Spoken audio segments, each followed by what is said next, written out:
I'll do whatever for you. It's a big meeting tomorrow, baby. Are you ready? You just believe in me, even when I don't believe in myself. I'll always believe in you. Everyone, this is Kenzie Mayeni. She's been transferred from our Durban branch. Welcome. Thank you. Kenzie? Yeah. This is my boyfriend. Oh, oh my gosh. I know her. We go way back. So when's the wedding?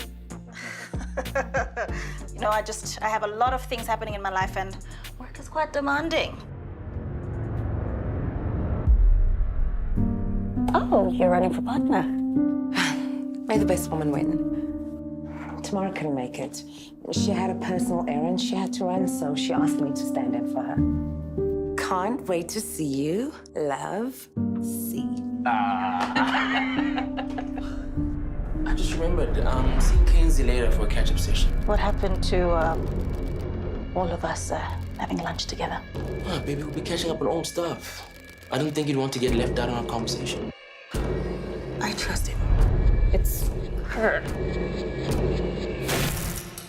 You guys must have hung out a lot. We just hang out in his apartment for hours, just talking. Man, I've got a bad feeling about Kenzie. If you can't trust her, I certainly can't. When she was going through stuff on your desk on her first day. You know what's going on? I have no idea. I would stay far away from her. Don't do this. You don't know me. I'm fighting for my job and everything that I've worked for.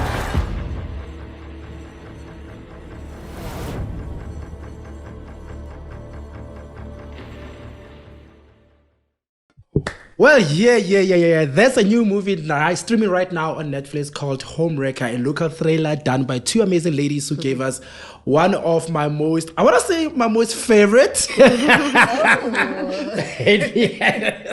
Because I was not the target market for it, but one of the movies that I'm very proud of because it was shown all over the continent. You know, I know you guys premiered in Lagos and all these other spaces, which is something that had not been done before with a local film. And I learned yesterday at the launch, was the first local film to be on Netflix. So I'm very proud of that. So I'm very proud of Baby Mamas. Everybody's heard of that, Baby Mamas. But yeah, in studio with me are the ladies behind the movie that you just saw the trailer of, Salamina, Mosese, and Stephina, Zwane. Groenewald, when did you get married? You don't have to answer that. But here's the thing though. Like, I feel weird seeing you guys being the women and the formidable forces that you are, because you remind me of my childhood and I feel so old. Trust me, so do we. That's the thing. I feel like I'm such an underachiever because you are part of my childhood, and look at the amazing things that you guys are doing. You are mothers, you are business women. You've got, like, you know, if not hundreds, maybe thousands of people that, you know, get to work or get to have, because there's a thing that people don't understand. A film might be done by 50 people, but there's a ripple effect to that. There are many other people within that chain that gets to benefit from that. And yeah, I just wanted to say that first, that I'm so proud of you as creatives. I'm so proud of the work that you do. But now, let's talk about why we're here. Yes, thank you for that, Phil. Homewrecker. Yay. So, Stephina, you are the writer and director of the film. So you are the conceptualizer, you know? The conceptualizer. Yeah. So take us through the journey. Where did Homewrecker come from? Where did it start? The journey to screen? Yo, it came from life experience and having Kenzies in our lives. Yeah. We've all lived, and I think we've all experienced at varying degrees a level of a Kenzie in our life. That girl who you think is in your life, meaning good, and then you realize later on that, hey, this girl can kill you. So I've experienced that. Salah's experienced that. We know a lot of people who've experienced that. So the more we started hearing the stories, I was like, wait, man, I want to see this in film format. Yeah. So that we can all just capture it in one little place and be like, yeah. Ours is Kenzie, Wahawu will be Lerato, Omongu, Tlabatabo. You know, we all have experienced it, and especially in the workplace. So I wanted to share that journey and that story, and especially after Baby Mamas, we wanted to tell something else outside of comedy. We wanted to try a different genre. I think there's space in our industry to try new things. There's space for everybody to do what they do. Yeah. Yeah. Cool. And in terms of production, the reality of it, paper to screen production, what's that journey? Tell us about that journey. See, I'm wearing. I cover my hair a lot. Or maybe she should, because she's the producer. So Yeah. you put down the idea and said, hey, this is the idea. Me, I go, so idea. Something there, Salam. This one makes it happen. It's really about building a team. Yeah. A team that is going to support the creative journey. And there's a lot of hits and misses with that, Phil. We don't always get it right. But somehow we have managed to have some of the people who worked with us on Baby Mamas come onto this project and work with us, and then the project that comes afterwards and so on. And what we're also trying to do is sort of create excellence with local talent, not just on-screen talent, but also behind the scenes. I'm sure you would have seen in Baby Mamas, the girls, we always looked fabulous, the clothes, the wardrobe. And that's Sandy Mazibuko, Fabra Sons, Fabra Styling, And Steph and I have a rule. We don't want to ever do a film without her. Yeah. But this is just an example of how you have to sort of inspire people to feel the vision the way we feel it. What I love about how Steph and I work, it comes up in the conversations in the office. She'll be like, friend, I have an idea. And I'm like, yo, here we go again. And it starts with raising the funding. Yeah. And, just for people who might not be aware, we as independent filmmakers are the underdogs. Yeah. We don't have big support from a broadcaster. We don't have people throwing money at us. Marketing, everything is literally bootstrapped. Yeah. Similar to how growing up we saw Nigerian filmmakers make films. Literally, you are asking for favors. Some people were like, Ish, I can't pay you now, but do you believe when this comes together, do you, are you still with us? And so on. Blood, sweat, and tears is how this project was made. Yeah. Before you go any further, because I want this podcast to be also a platform where we get to educate people about the industry. So let's talk about the difference between an independent filmmaker and another filmmaker. Okay. Why the distinction? So let me give you an example. So if you have a broadcaster that buys the content, it means they are going to pay for everything. Yeah. Right? That is what we term loosely as an original. Yes. So now with us being on Netflix, we are a licensed title, which means we raised the money ourselves, we shot everything, then we went, Coco, please, do you like our product? And they said, oh, okay, cool, we like this, we will license it for a certain amount of time. And that is very different similar to TV, where something is commissioned, they put the money, they back it up, they have a whole network that then supports this product. Right. Homewrecker is an independent film. Baby Mamas was an independent film. So that would answer the question that some people might have a lot of time, where they're like, why is this film much more promoted? Why am I seeing this everywhere? But this one I'm not seeing everywhere, It's because the licensed one, the money had to come from the production. So you had to go create this baby before you can go, and say, hey, look at what you've created. Exactly. Are you interested? And by the time you do that, there's not even enough time to promote it that way. Whereas if it's an original, they had to plan throughout this thing. They had to make a marketing budget and all of that. Yes. Right? Wonderful. Yeah. So let's talk about the actual filming of this. Okay, let's just start with the casting. In terms of casting the two ladies, Ula Toya, who plays Kenzie, the evil one, and Kamlocha. Was this written for them, or was it, when you were writing this, did you have them in mind, or was it a process of, I'm just writing great characters and I'm going to try and find, amazing actors who can play it? Yeah. Usually, sometimes when I write, I will have somebody in mind. Like Baby Mamas. With this one, I was just like, because I didn't know who would be able to pull it off. Pull it off. Especially the Kenzie role. So we were just writing. And then we were supposed to initially shoot in 2020. So we did the first round of auditions late 2019, like December, January 2020. And so very talented. I mean, we don't lack any talent in South Africa. Yeah. Talented people. Then we had to stop because of COVID. Yeah. And then when we resumed, we started the audition process again. And especially with Kenzie, I was like, we never forgot her performance. Oof. And now we understood she's on a soapy. And chances are she won't be available. Yeah. So then we were like, okay, let's continue auditions. And we auditioned. And we kept comparing everybody's audition to what she had done. Because you're like, you're good, but let's give us a look. This part. And so we were like, okay, let's just find out if she's available. And she wasn't. So she had to beg the soapy, we had to beg the soapy and be like, please, ralikopa, and they indulged us and they gave her the time off and we clapped it and she did a brilliant job. Yeah. Same with Ntlembali. She came through the second round. In the second round, because we were not quite there with Tamara. Yeah. And when she walked out the office, we were like, finally, we might have a movie now. Yes. Yeah. So their auditions were superb. Yeah. Superb.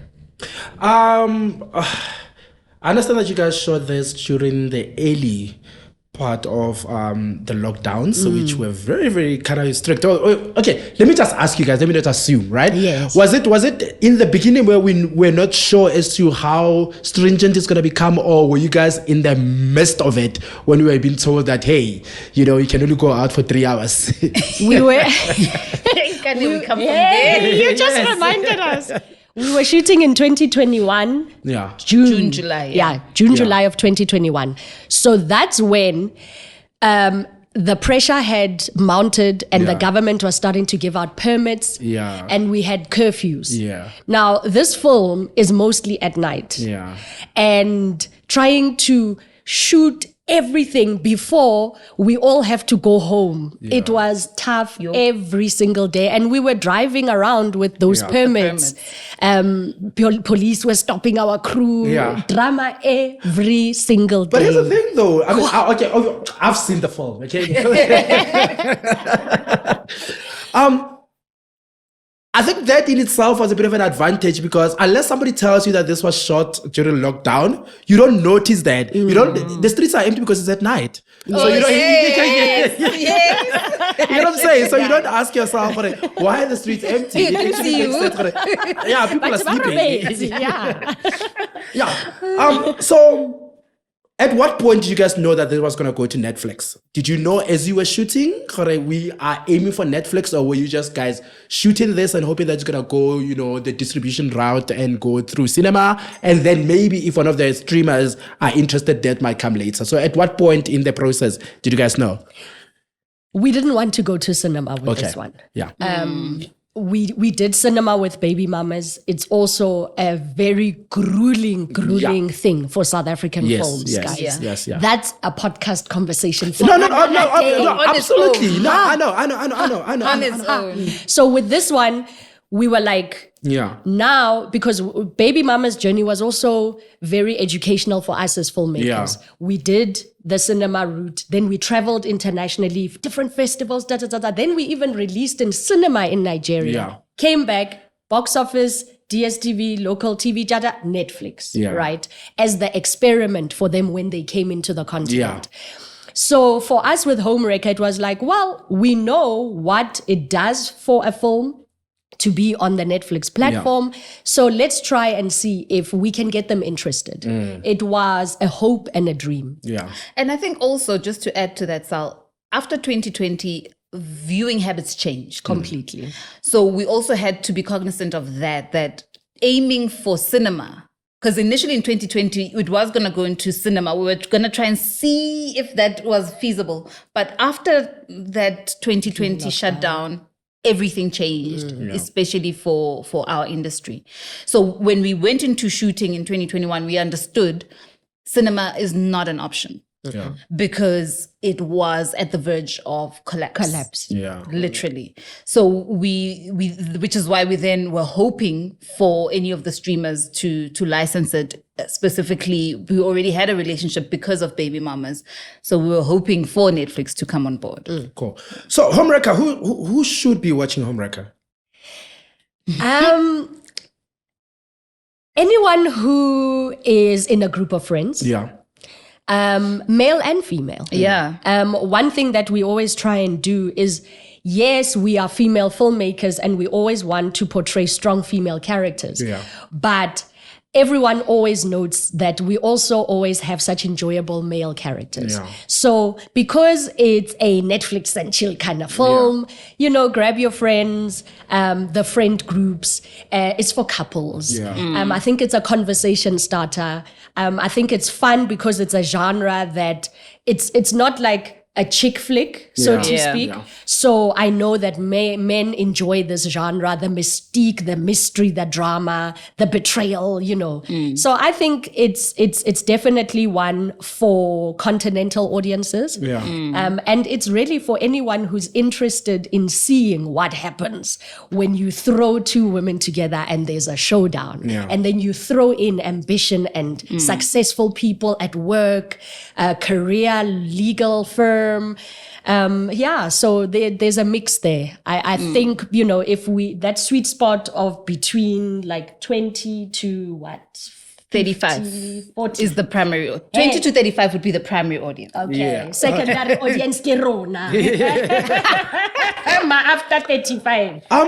Steph, let me just get a little bit controversial because we need to address these things as creatives in whatever capacity we're in, because we as South Africans say this as somebody who's made a career out of criticizing other people's work. You know what I mean? We tend to be a bit more harsh on ourselves, right? And I'm preparing you for this question. That's why I'm saying that. Oh, first. okay. Yeah. When I posted the trailer on Twitter, part of the criticism was like, oh, we've seen this before. This looks like Obsessed. This looks like, whatever, I could name them. I wanted to respond, but because I knew that I wanted to do this with you guys, I wanted to hear your response because I have a response to that. Okay. But I didn't want it to seem like I'm trying to defend you guys. Yeah. I wanted them to, because I think criticism is important. I think it's important to hear what our audiences have to say about what we create. Yeah. Right? Your response to that? Wow. Yay, Wenna. I think, to be fair, nothing is new under the sun. What we do as African storytellers is, especially from the younger school of storytelling, is to capture contemporary Africa, to capture stories that are unique to us, that no one is telling. Yeah.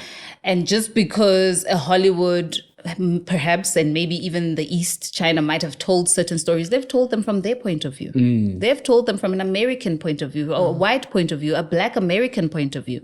They have not been told from a South African point of view, from a girl who grew up in Hillbrook. Yeah. They're not told from that.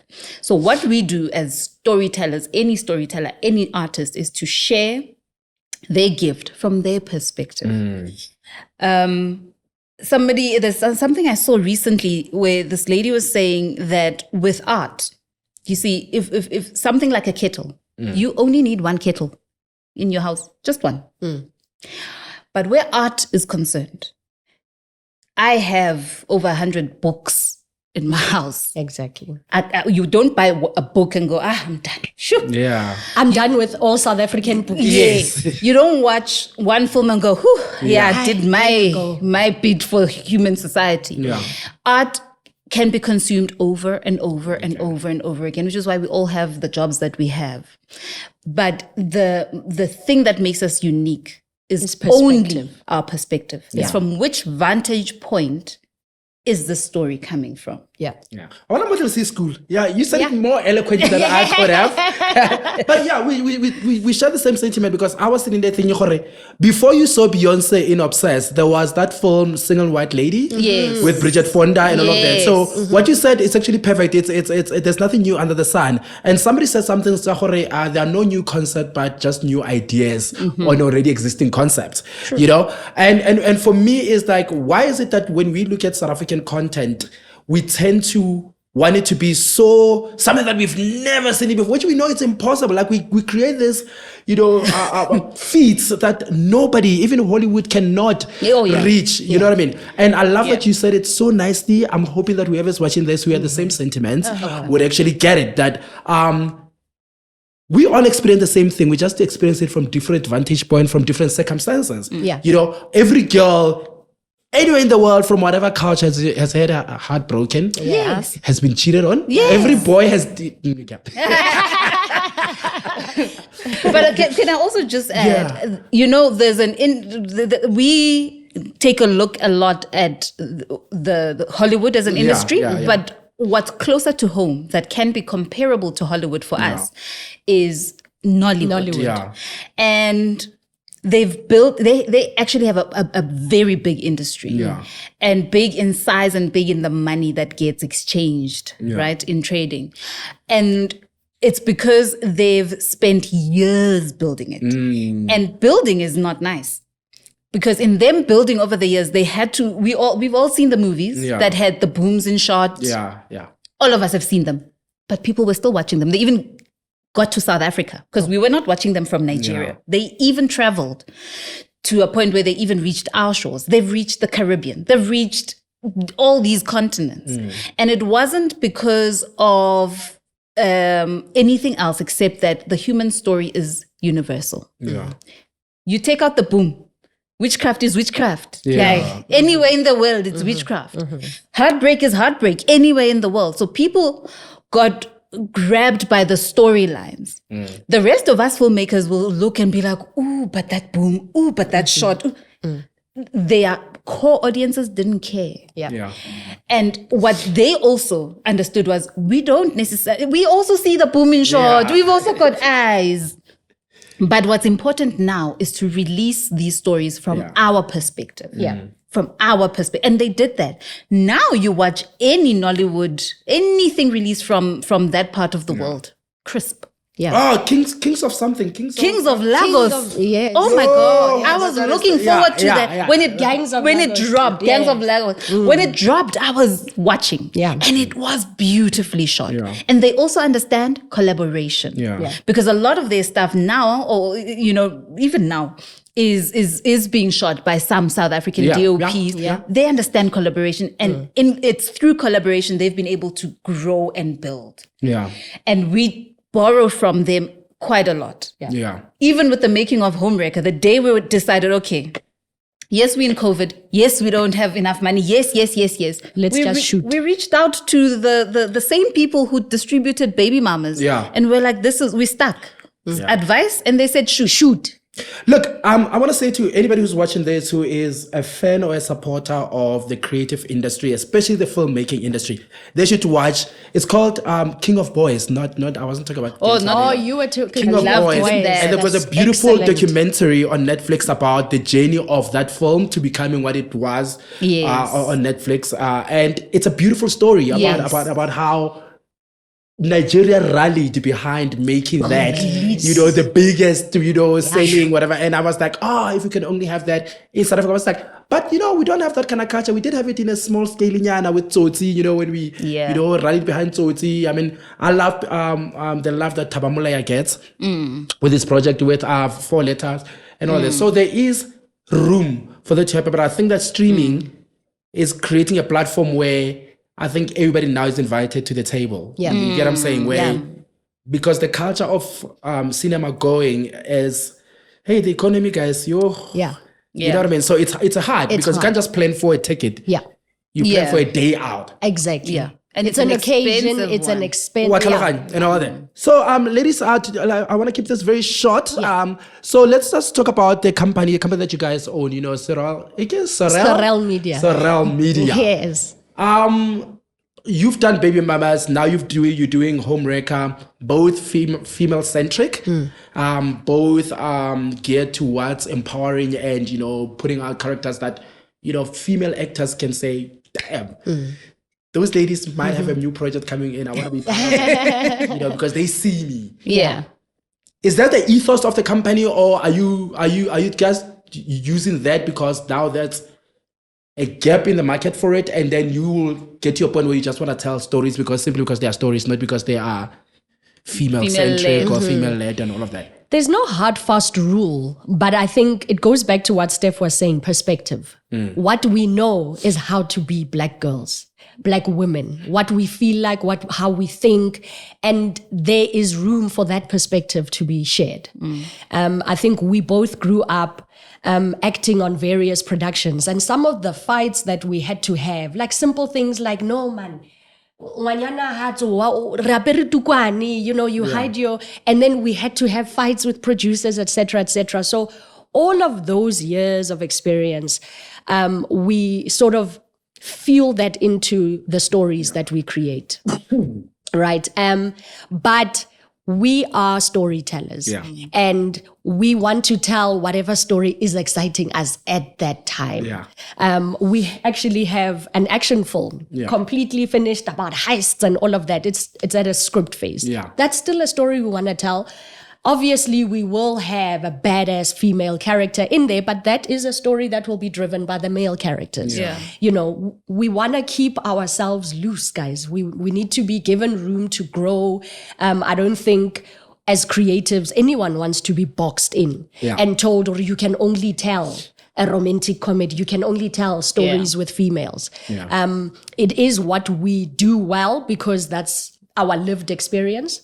But of course, story is story, so we want to tell all of them. And as the ideas keep flowing, that's what we want to put out. Oh, that's beautiful. That's beautiful. And our next story is still is still female led. Yes. Okay. Am I getting a hint here that you're going to get number 2? Baby Mama's number 2. No. How guys, you can't. It's coming. It's coming. But I'm sure people are asking you guys, why are you not putting out, Baby Mama's number 2? Even that one. It's cooking. It's cooking. I love this. Ladies, Homewrecker is streaming. Yes. Today, Friday, it dropped, and it's available everywhere. If you got access to Netflix, you can watch it. Here's the thing. Here's your Mea Kappa girls. Sell your movie, and then you say goodbye. Yo. Steph. If you want to be wowed by some incredible performances, a story about lust and deceit and ambition and jealousy, a little bit of danger, then this is the film for you. Homewrecker will tantalize you.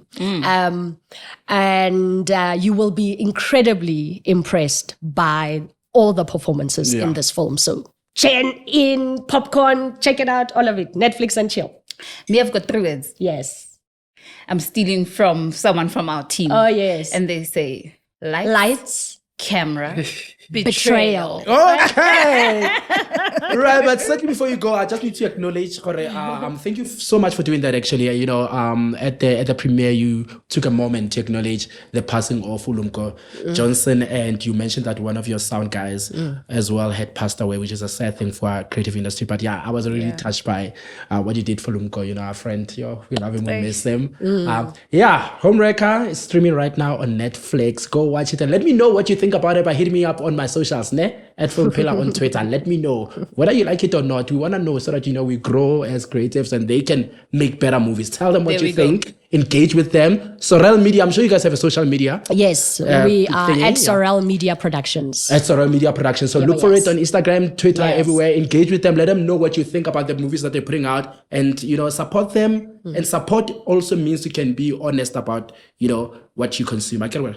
Right, cool. Love you guys, ladies. You gotta come back again. I get yes. What? in a few weeks. Sharp.